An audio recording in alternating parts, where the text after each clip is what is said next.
राजानं पहिला प्रश्न विचारलाय, महाराज माझ्या अंतःकरणात प्रश्न आहे, त्याचे उत्तर मला द्या. पहिला प्रश्न विचारलाय, आत्यंतिक दुःखाची निवृत्ती, परमानंदाची प्राप्ती व्हावी यासाठी काय करावं. आता माझं मरण जर 7 दिवसावर येऊन संपलं ठेपलंय, 7 दिवसानं मी जर मरणार आहे, तर महाराज आता मला हे सांगा काय की आता मी नेमकं काय केलं पाहिजे. वा, ऐका ऐका, आता माझं मरण जर काही वेळावर काही दिवसावर येऊन ठेपलंय, तर मी नेमकं काय केलं पाहिजे. त्यावेळेला शुकदेव सांगतात, राजा हा जो तू प्रश्न मला विचारलास ना, हाच प्रश्न तू विचारलेलाच प्रश्न एके दिवशी विदुर ऋषींनी मैत्रेय महामुनीला विचारला होता. विदुरानं कुणाला? मैत्रेय महामुनीला. राजाच्या मनामध्ये शंका निर्माण झाली. राजा म्हणतोय, महाराज विदुरानं मैत्रेयांना विचारला होता. म्हटले हा, मग हा विदुर कोण होता ते सांगा ना आम्हाला, विदुराची कथा सांगा ना आम्हाला. सांगतो म्हणजे विदुराची कथा ऐकायची तुम्हाला. विदुराची कथा फार सुंदर कथा आहे विदुराची. लक्ष द्या माझ्याकडं सगळेजण. 5 गडबड नाही ना काही, उशीर शिंगाडे सर काही अडचण उशीर हा हनुमंतराव काही जायचंय का गडबडीनं? नाही, हे आमचे शेळगाव मुक्ताबाईचं तिथून आलेत म्हणून विचारलं, बाकी काय नाही. लांब जायचं असतं काही लोकांना म्हणून विचारलं. लक्षात ठेवा, इकडे लक्ष द्या. काही लोकांना जायचं असेल त्याला फक्त छोटंसं कारण महत्वाचं असतं. इतकंसं कारण, जरी फोन माझा उचलला नाही म्हणून सुद्धा आपल्यापासून दूर जाणारी माणसं आहेत. हे का कारण आहे का? हे त्याला फक्त निमित्त पाहिजे असतं बाजूला जाण्यासाठी. ज्याला जायचं त्याला कधीच अडवायचं नाही. आणि एक सांगतो, अजून एक सांगतो, एखाद्याला आपण किती जरी मानत असू, किती जरी त्याला मान देत असू, तरी आपल्याला पुढचा माणूस रिस्पॉन्स देत नसेल तर आपलं काय चुकलं याचा विचार करत बसू नका. पुढच्या व्यक्तीला आपली गरज आता संपलेली आहे असं मनाने सोडून द्या.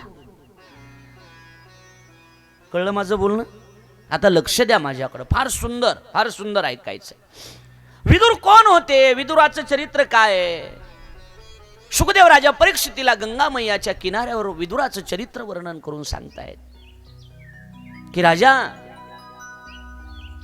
दुर्योधन होता. दुर्योधन, त्या दुर्योधनाच्या राज्यामध्ये महामंत्री पदावर विदुर काका होते.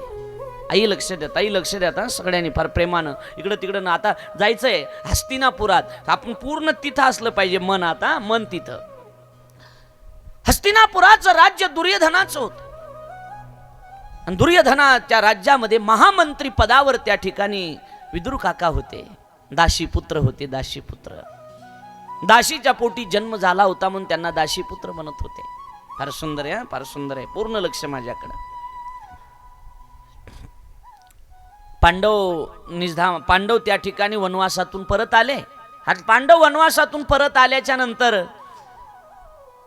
दुर्योधनाकडे गेले आणि सांगितलं, प्रॉपर्टी आमची आम्हाला अर्धी देऊन टाक. भाऊ आहेत शेवटी. अर्धी अर्धी आम्हाला, तुझी अर्धी ठेव, माझी अर्धी देऊन टाक. माझ्याकडे पूर्ण लक्ष द्या आता, देऊन टाक. म्हणले ठीक आहे. दुर्योधनानं सांगितलं, अजिबात देणार नाही. युद्ध केल्याशिवाय सुईच्या टोकावर जेवढी जमीन बसते तेवढी सुद्धा देणार नाही. पांडवाला वाली कोण होतं? पांडवाला वाली श्रीकृष्ण. द्वारकेचा राणा पांडवा घरी ना. कल्पना ताई, पांडवाला आवाज देवाला आवाज दिला, भगवान जेवण करत असताल द्वारकेला तर हात धुईला हस्तिनापुराला या. अर्जुनाचं प्रेम होतं. आले, काय झालं अर्जुना, काय झालं? तुम्ही त्याला समजावून सांगा. कुणाला? दुर्योधनाला. विदुर चरित्र सांगतोय. दुर्योधनाला समजावून सांगा. त्याला म्हणा, आमची प्रॉपर्टी आम्हाला देऊन टाक. भगवान परमात्म्याने निरोप पाठवला की द्वारकाधीश शिष्टाई करण्यासाठी हस्तिनापुराला येत आहेत. मैत्री केली होती पण कपटाची मैत्री होती. दुर्योधनानं कृष्णाबरोबर मैत्री केली पण त्या मैत्रीमध्ये कपट होतं. सर, मैत्रीमध्ये कपट नसलं पाहिजे. मैत्रीमध्ये निस्वार्थ भाव असला पाहिजे. सांगू, पाऊस चालू आहे आणि पावसामध्ये एकच छत्री आहे. मित्र रस्त्यानं चाललाय. मित्र रस्त्यानं चाललाय. आपल्या डोक्यावरची छत्री आपल्या मित्राच्या डोक्यावर धरतो. तो आपला मित्र असतो. तो आपला मित्र असतो. बरोबर आहे का नाही? हा, बस आपण भिजलो तरी हरकत नाही पण मित्र भिजला नाही पाहिजे. हा आपला मित्र असतो. पण पाऊस उघडल्याच्या नंतर झाडावर चढून झाड हलवून भिजवणारा आपला खरा मित्र असतो. लक्षात आलं माझं बोलणं? लक्षात आलं? आपल्या मोबाईलमध्ये अनेक नंबर सेव्ह आहेत आपल्या मित्रांचे, पण ज्याचा नंबरच आपल्या पाठ आहे तो आपला खरा मित्र असतो. खरा मित्र असतो. बघा आता लक्ष द्या, जाऊ द्या तिकडे जायचं नाही. मला महत्वाचा हा मुद्दा सांगायचा आहे. भगवान परमात्म्यानं निरोप पाठवला की म्हणा द्वारकाधीश हस्तिनापुराला येत आहेत. ऐकताय ना, लक्ष देऊन ऐकताय ना, ऐकताय का सगळे? हस्तिनापूरला येत आहेत. मैत्री केली, द्वारकाधीश येणार म्हणून फुलं टाकले, सगळे हस्तिनापूर सजवलं गेलं. बघा इकडे लक्ष द्या. तेवढ्यामध्ये विदुर महामंत्री पदावर होते. विदुर काकानं जाऊन सांगितलं धृतराष्ट्राला की हे धृतराष्ट्र, पांडवांची प्रॉपर्टी पांडवांना देऊन टाका. कशासाठी प्रॉपर्टी ठेवताय? धृतराष्ट्रानं सांगितलं मी मान्य करायला तयार आहे, पण माझा मुलगा मान्य करत नाही. दुर्योधनाला तू समजावून सांग. महामंत्री पदावर असणारे विदुरजी दुर्योधनाला समजावून सांगण्याकरता गेले तर दुर्योधनानं सांगितलं, ए दासी पुत्र, आमच्या घरच्या भाकरी खातून आम्हाला ज्ञान शिकवतो का? चालता हो, इतर राहायचं नाही. मी महामंत्री पद दिले तुला. मी विदुर काका परमात्म्याचे सेवक होते, भक्त होते. विदुर काकाने सांगितलं की फक्त प्रश्न जर महामंत्री पदाचा असेल तर राजा हे तुझं महामंत्री पद मग लगेच मी राजीनामा देऊन टाकतो. दे माझा राजीनामा. आजपासून तुझा या राज्यामध्ये काहीच संबंध नाही. राजीनामा देऊन टाकला. महामंत्री पदावरून विदुराला काढलं गेलं. विदुर काका घरी जातायत. सुलभा काकीला सांगतायत की सुलभा विदुर आणि आहे घरी. अगं सुलभा, हा स्वामी, झंझट मिटली. म्हटले काय झालं? परमात्म्याचं भजन करायला आपण मोकळे झालो. म्हटले कस काय? नोकरी गेली. विदुराणीनं सांगितलं स्वामी खायचं काय? विदुर काका म्हणतात सुलभा, ज्यानं आपल्याला जन्माला घातलं ना त्याला काळजी आहे काय खाऊ घालायचं. सकळ जीवाचा करीतो सांभाळ, तुझं मुख लीलैसे नाही. या जगातले कुत्रे सुद्धा उपाशी राहत नाही सुलभा. भगवान आपल्याला उपवाशी ठेवणार नाही, काहीतरी व्यवस्था करेल.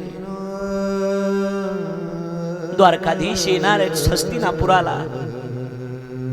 ऐका, हस्तिनापुराला द्वारकाधीश येणार आहेत. हस्तिनापूर सजवलं गेलं. एखाद्या लग्न घर सजवावं तसं, मंडप सजवावा तसं हस्तिनापूर सजवलं गेलं. विदुर काकाने विचारलं हस्तिनापूर तर सजवलंय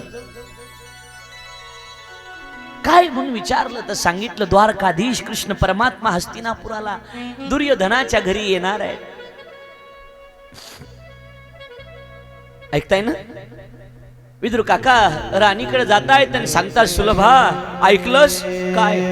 सुलभा आज आपल्या आयुष्याचं खऱ्या अर्थानं कल्याण होणार आहे. सुलभा काय झालं? स्वामी सुलभा आपण त्याचं आयुष्यभर भजन करतो.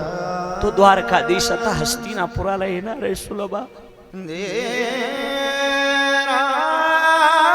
म्हणते स्वामी येणार आहे तो, पण आपल्याला नाही भेटणार कारण तो दुर्योधनाच्या राजाच्या घरी चालला.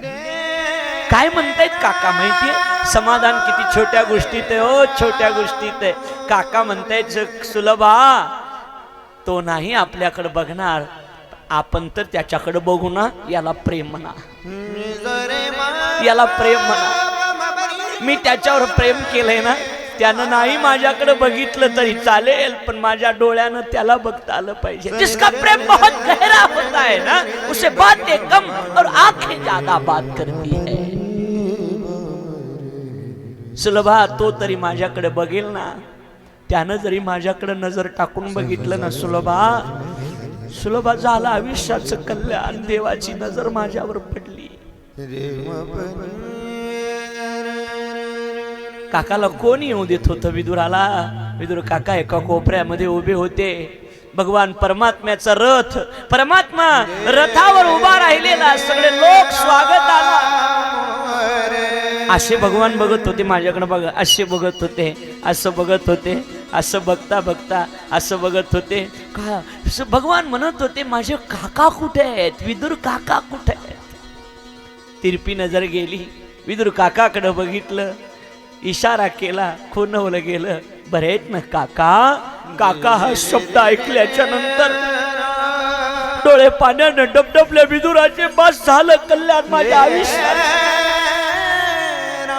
ज्याच्यासाठी मी जीवन जगतोय ना त्यानं माझ्याकडे बघितलं, मला जर काका म्हणत असेल तर जन्माचं सार्थक झालं माझ्या. विदुर काका रडायला लागले. रथ आता हस्तिनापुराला जातोय.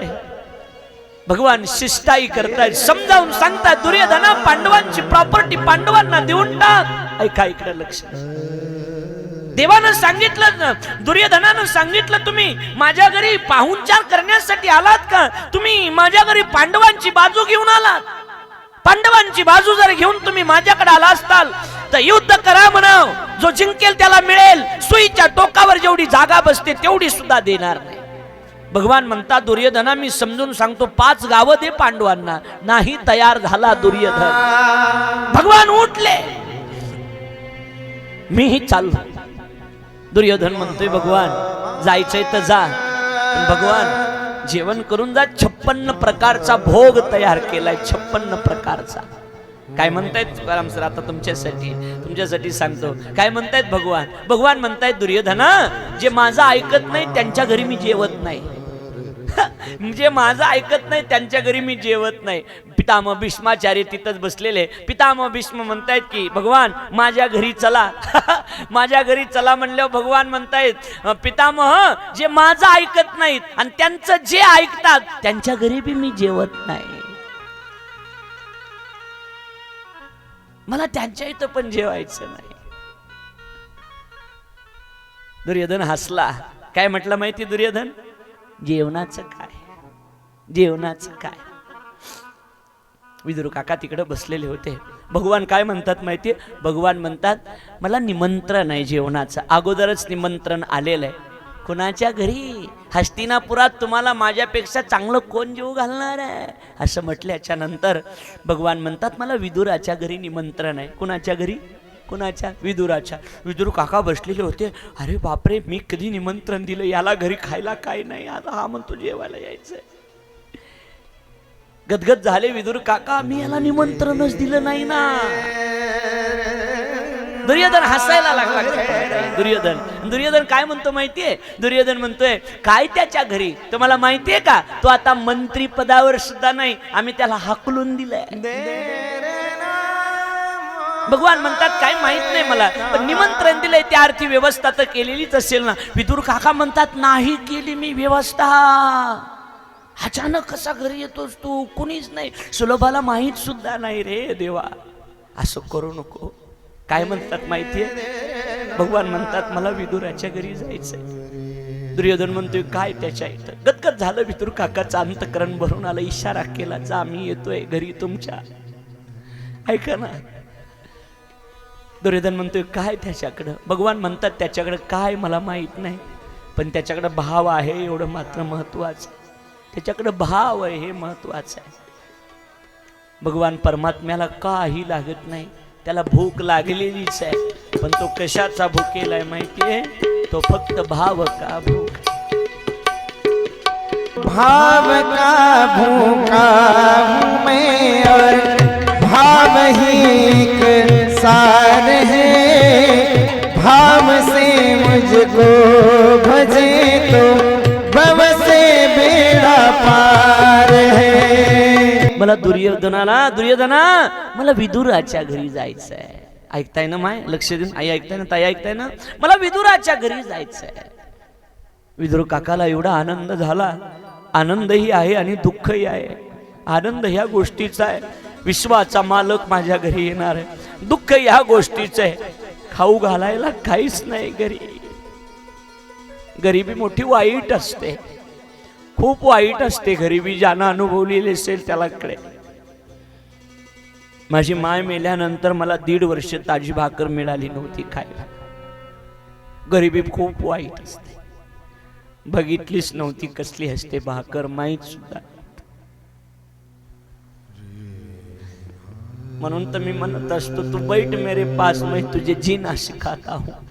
तू बैठ मेरे पास, मैं तुझे जीना सिखाता हूँ, दुख दर्द पीना सिखाता हूँ, क्योंकि मैं बातों से नहीं रातों से लड़ा हूँ. रात्र रात्रभर जागून काढल्यात, रात्र रात्रभर. विदुर काका म्हणतात खायला काही नाही ना.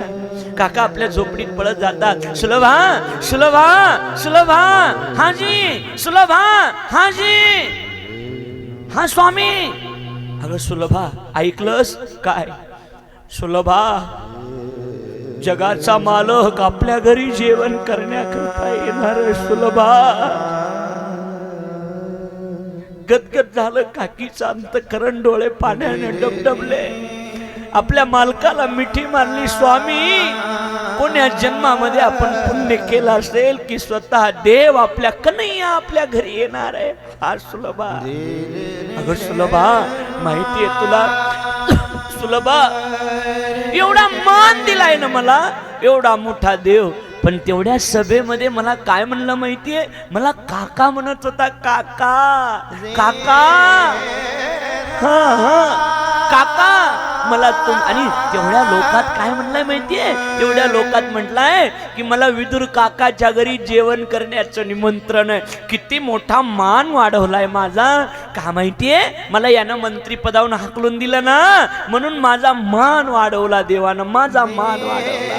सांगू, आपल्या माणसाचा मान आपणच वाढवला पाहिजे. तो गरीब असला तरी चालेल. आपल्या माणसाला किंमत आपणच दिली पाहिजे. आपल्या माणसाच्या दोन गोष्टी चुकल्या तर आपण त्याला एकांतात सांगितल्या पाहिजे, पण आपल्या लोकांचं कौतुक चार चौघात केलं पाहिजे. सुलभा खूप मोठं केलंय. आणि काय म्हटलंय माहिती? कन्हैया, कन्हैया म्हटलंय की मी जेवायला विदुर काकाच्या घरी जाणार आहे, मला निमंत्रण आहे. मी कधी निमंत्रण दिलं नव्हतं, पण त्याला मनातलं कळतं ना, म्हणून तुझ्या मनात आलं होतं ना देव आपल्या घरी येईल का? येतोय सुलभा. आवर सुलभा, सुलभा बस शेणानं सारून घे सगळं. सुलभा, मी आता बाजारात जाऊन कुणा कोणतरी 4-2 रुपये बघून काहीतरी कन्हैयाला गोड वगैरे खायला घेऊन येतो. सुलभा काकी स्नान करण्यासाठी गेल्या. स्नान करण्यासाठी गेल्याच्या गरिबी एवढी, एकच लुगडं, एकच साडी सुलभा काकीकडं. दरवाजा लावून घ्यावा, स्नान करावं, ते लुगडं वाळू घालावं. वाळत नाही तोपर्यंत तिथंच बसून राहावं. ती कुडाची नाणी केलेली जुन्या काळातली. आणि बस सुलभा काकी स्नान करत होत्या आणि दारावर थाप पडली. काकी काकी. अरे वा, काय आवाज आहे सांगा ना, काय आवाज आहे. इकडून भगवान निघाले. जेवढे निघाले ना भगवान निघाले. दुर्योधनानं त्या ठिकाणी सांगितलं मला नाही नाही राहायचं, मला इथं जेवायचं नाही. भगवान म्हणतायत मला जेवायचं नाही. निघाले, काकीला आवाज देण्यासाठी जाणार आहेत आणि दारात आले. चालले होते, ते उद्धव उभा होता. उद्धवानं विचारलं, भगवान तेरा तो कोई नाही लेकिन मेरा, माझं बघावं लागेल ना काहीतरी खाण्याचं. तुला नाही भूक पण माझं. अरे मला सुद्धा भूक लागली उद्धवा. आणि मग देवा, मग आता भूक लागली तर इथं एवढा चांगला स्वयंपाक केला होता, तुम्ही नाकारून दिला, आता कसं करायचं? भगवान म्हणतात, चल उद्धवजी चलो विदुरा घर जावे. उद्धवजी चलो विदुरा घर जावे. उद्धवजी चलो विदुरा घर जावे. उद्धवजी चलो विदुरा घर जावे. उद्धवजी चलो विदुरा घर जावे. उद्धवजी चलो विदुरा घर जावे. अरे सांगा, किती लाख रुपये दिले म्हणजे आनंद मिळेल पुन्हा कुठे? बोला ना, खरं मिळेल का? हा आनंद काही वेगळाच आहे. काय आनंद आहे हो, किती सुंदर आहे. हा, किती 2-2.5 तास कसे निघून जातात काही कळत नाही. आपण स्टेजवर बसल्यापासून 2 तास 10 मिनिटं झाले. आठवतं का? आठवतं का तुम्हाला? 2 तास 10 मिनिटं बसल्यासारखं तरी वाटतं का आपल्याला? हा नाही, काय मजा आहे हो, काय सुंदर आहे. आणि त्याच्यामध्ये उतरावं लागतं. त्याच्यात जर तुम्ही पूर्णपणे उतरलात ना, मग तुम्हाला डोळ्यातलं पाणीच थांबणार नाही. तुमच्या डोळ्यातलं कायम पाणी येत राहील तुमच्या, कारण एवढे सुंदर आहे. उद्धवजी चलो विदुरा घर जावे. सांगू, आता लक्ष द्या माझ्याकडे. दोन भक्तीचे दोन प्रकार सांगतो भक्तीचे. देवाची आपण आठवण करावी ही कनिष्ठ भक्ती आहे. देवाची आपण आठवण करावी ही कनिष्ठ भक्ती आहे. पण कधी कधी परमात्म्यानं आपली आठवण करावी ही श्रेष्ठ भक्ती आहे. आज देव श्रेष्ठ भक्तीला प्राप्त झाले. विदुरजी म्हणतायत भगवान माझ्या, चल विदुरा, चल उद्धवा, विदुराच्या घरी जायचंय. विदुराच्या घरी येत आहेत आणि विदुराच्या घरी आल्याच्या नंतर दारावर हाक मारली, काकी. काकी आवाज ऐकल्याबरोबर काकी म्हणतात, हा आवाज तर माझ्या कन्हैयाचा आहे, हा आवाज तर माझ्या लालाचा आहे, माझ्या कन्हैयाचा आवाज आहे. हा काकी, काकी मी आलोय. चला चला तिथं चला, त्या झोपडीमध्ये मन घेऊन तुमचं बघा, मग कसे डोळे भरून येत. मी आलोय काकी मी. अरे वा, हा तर आवाज माझ्या कन्हैयाचा आहे. दरवाजा उघडला तर साक्षात भगवान श्रीकृष्ण परमात्मा समोर उभा आहे. काकीनं साष्टांग दंडवत घातलं. देव घरा आला, भक्ती सन्माने पूजिला. बस लोक आमच्या पायावर पाणी टाकतात, लोक आमची पूजा करतात, पाय धुवून टाकतात. खूप वाईट वाटतं मला. आपली तेवढी योग्यता नाही, खरं सांगतो आपली योग्यता नाही, पण लोक पायावर पाणी टाकतात, पाय पुसतात. नका, पाय पुजू नका. एखाद्या वेळेला पायावर पाणी टाकू नका. पायावर बकेटीतलं पाणी पायावर टाकण्यापेक्षा कधीतरी अंतकरण गदगद व्हावं आणि त्या व्यक्तीच्या आठवणीनं आपल्या डोळ्यातून खळखळ पाणी यावं. कळते माझं बोलणं? डोळ्यातून पाणी आलं पाहिजे. एखाद्या व्यक्तीवर प्रेम करत असताना एवढं प्रेम करायचं की त्या व्यक्तीनं प्रेम हा शब्द ऐकला तरी आपलं नाव आठवून त्याचे डोळे पाण्यानं डबडबले पाहिजे. काय सुंदर आहे, किती मस्त आहे बघा. आता द्या लक्ष माझ्या.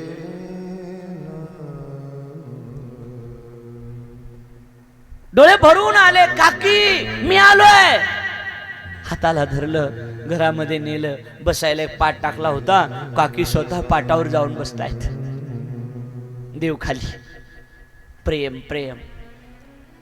केळी आणली होती, केळीतला आतला गाभा काढून घ्यायचा, कातडे देवाला द्यायचे. छिलके देवानं कातडे खाल्ले, देव कातडे खात होता. काकी केळी खात होत्या, कातडे देव खात होता. कातडे काका तर बाहेर गेले होते ना, मिठाई घेऊन येतो देवाला.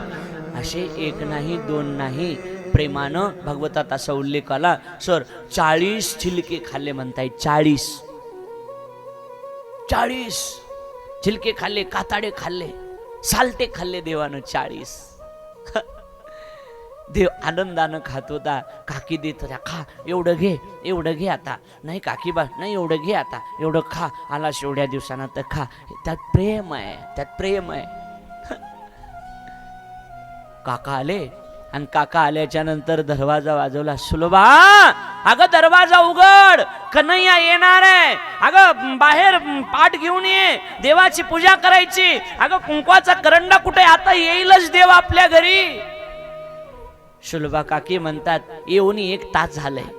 हा 1 तास झालंय. मध्ये असं बघितलं, भगवान बसलेले कुठं, खाली. विदुर काकी पाटावर. आणि केळी कोण खातंय? काकी. आणि कातडे कोण खातंय? अगं सुलभा, हे काय केलंस तू? 2 डझन झालेत आता, 2 डझन. भरपूर खाल्ले देवानं. अगं पण काय खाते? छिलके खातायत भगवान, कातडे खातोय देव, कातडे खातोय. आणि मग बघितलं, देवा चुकलं बरं का, लक्षातच नाही, मला कळलंच नाही. माझं प्रेम एवढं आहे, माझ्या लक्षातच राहिलं नाही काय झालं आणि कसं, माझ्या लक्षातच नाही. चुकलं. आणि मग कातडे काढावे आणि केळी देवाला द्यावी, मिठाई द्यावी. आता माझ्याकडे बघा. आणि मग मिठाई खावी, गोड मिठाई, आणि देवानाशी खावी ना असं तोंड करावं. काकीने असं बघावं, देवा चांगलं नाही का रे लागत, चव नाही का रे त्याला? हा आहे. मग तोंड का तसं करतोस रे? चव लागत नाही याला? हा काकी, चव आहे बरं का, पण काताड्याला जेवढी चव होती तेवढी याला नाही. काताड्याला जेवढी चव होती तेवढी याला नाही चव. अरे काताड्याला कुठं चव असते का? सालट्याला कुठं चव असते का देवा? आता मात्र आतापर्यंत विदुर काकीचे डोळे भरले होते, आता मात्र माझा कन्हैया गदगद झाला. कन्हैयाच्या डोळ्यातून अश्रू व्हायला लागले आणि कन्हैयानं सांगितलं, काकी सालटे आहेत, सालटे आहेत का केळी आहे हे काकी महत्वाचं नाही. काकी काकी त्या सालटे देण्यामागचं प्रेम, त्याच्या पाठीमागचा भाव आणि त्याच्या पाठीमागचं प्रेम हे अतिशय महत्वाचं आहे. काकी सबसे ऊंची प्रेम सगाई, सबसे ऊंची प्रेम सगाई. काकाला म्हणताय, काकीला म्हणतायत भगवान, अगं कातड्यामध्ये जी मजा होती ना ती याच्यात नाही, कारण त्या कातड्यामध्ये प्रेम होत. सबसे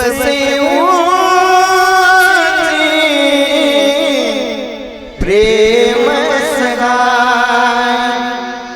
किती सुंदर आहे. सगळ्यात महत्वाचं प्रेम आहे. देवा रोज तुझी आठवण येत होती बघ, रोज रोज तुझी आठवण. आणि अजून एक सांगू, बरेच लोक म्हणतात त्याची मला खूप आठवण येते, तिची मला खूप आठवण येते, पण एवढी आठवण आली येते पण ती व्यक्ती मला भेटतच नाही. मजा सांगू, नाही भेटली म्हणून तर आठवण येते, ती भेटत नाही म्हणून तर आठवण येते. आणि आठवणीमध्ये जगणं हे खूप चांगलं जगणं असतं. कुणाच्या तरी आठवणीमध्ये जगता आलं पाहिजे. आम्ही नेहमी आमच्या आईवडिलाच्या आठवणी जगत असतो. माईची एक साडी आहे घरी, अजून आईची एक साडी आहे माझ्याकडं.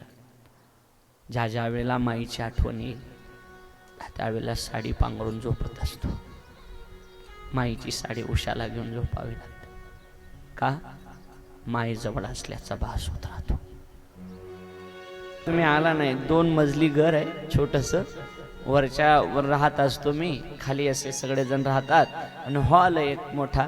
त्या हॉलमध्ये असा मागे पांडुरंगाचा जसा फोटो लावला तसा माईचा आणि बापाचा फोटो लावून टाकला. एक आठवण म्हणून असावी, तुमच्या आशीर्वादानं आहे सगळं बुवा म्हणून आता माईचा फोटो लावला. सगळेजण हे गाडीत बसले की मग मी येतो. जात असताना माईच्या फोटोकडे बघतो, बापाचा फोटो लावला, हात जोडतो. असा दिवस नाही गेला की माईला आणि बापाला हात जोडताना डोळ्यात पाणी नाही आलं. असं एक नाही दिवस गेला. रोज घरातून निघलो ना ताई, रोज आठवण येत होती. मला वाटते तुम्ही ज्या दिवशी निवडून आला त्या दिवशी बापू वडिलाच्या, माईच्या आणि बापाच्या फोटोवर बघून रडले असतील.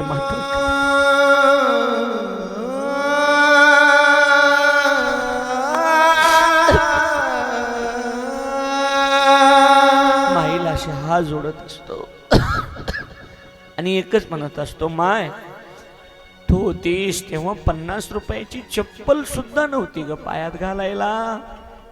50 लाखाची गाडी दारात उभी आहे माय.